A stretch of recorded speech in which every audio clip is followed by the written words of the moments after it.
Let me show you a trick cutting this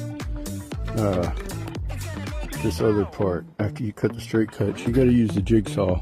Make sure you have a fast wood or a composite wood type jigsaw blade. When you want to come at an angle. So you're gonna, a curl to get to that top line, because you can't cut to it straight.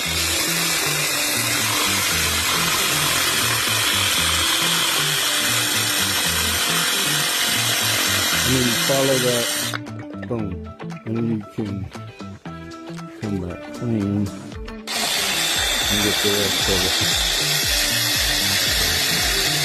right on your line. And when you have a good blade that cuts composite, it goes right to it.